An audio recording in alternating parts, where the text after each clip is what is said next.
Copyright disclaimer under Section 107 of the Copyright Act 1976. Allowance is made for fair use for purposes such as criticism, comment, news reporting, scholarship, and research. Fair use is a use permitted by copyright statute that might otherwise be infringing. Non-profit, educational, or personal use tips the balance in favor. তাহলে বলা যেতেই পারে যে কলকাতার সবচেয়ে সুন্দর দুর্গা মন্দির।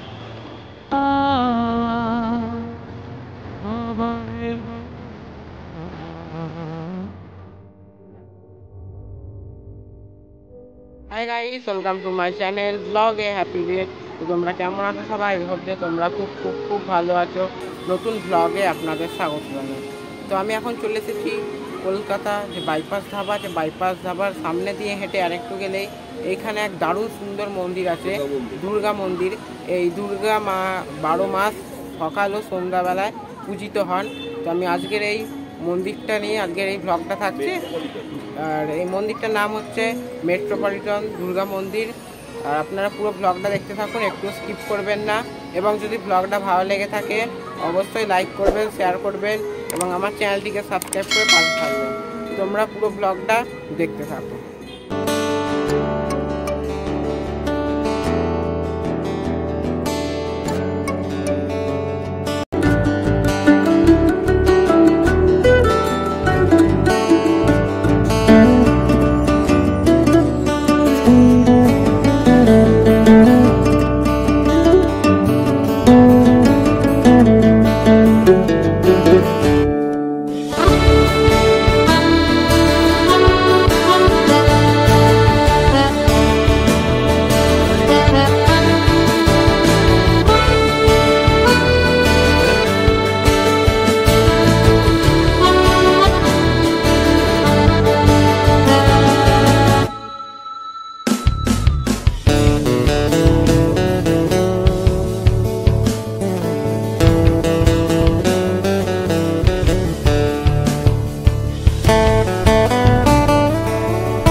আছে ধাকমা কিছু।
আপনারা তো দেখলেনই যে এখানে কত রকমের ঠাকুর আছে।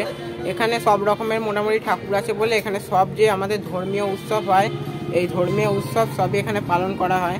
যেমন দোল পূর্ণিমা, কালী পুজো এবং নানা রকমের দুর্গা পুজোর সময় ভিড় হয়, এখানে দুর্গা পুজো হয়।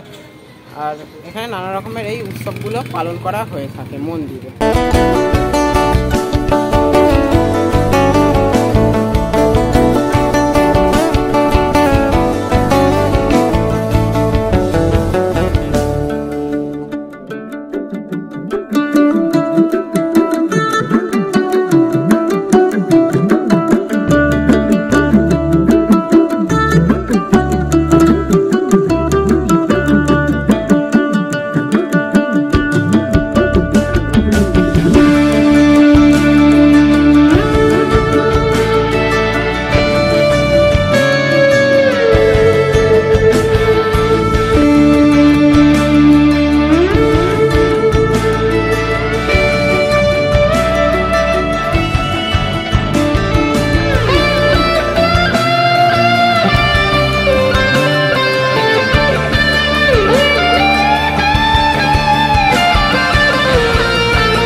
আপনারা মন্দির পরিক্রমণ করতে পারেন।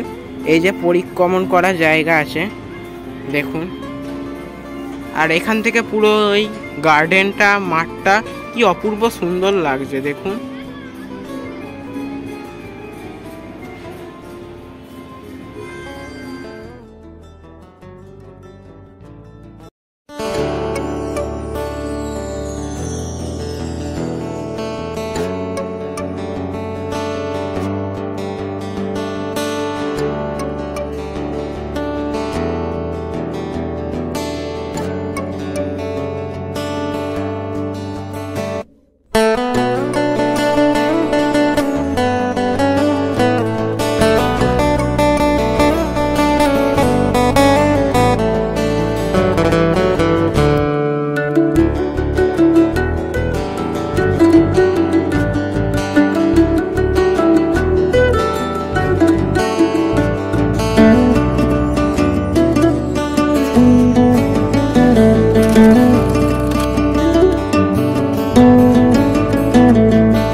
Hip hop, bunch of tape, in the people.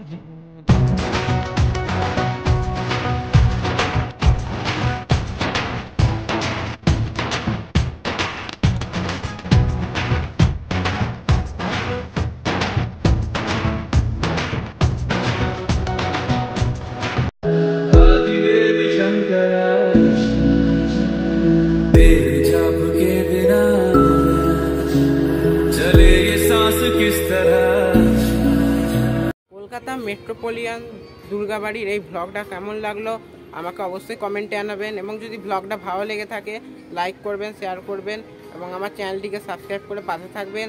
দেখা হবে আবার পরের কোনো একটা ব্লগে, ততক্ষণের জন্য নিচ্ছি বিদায়, নমস্কার।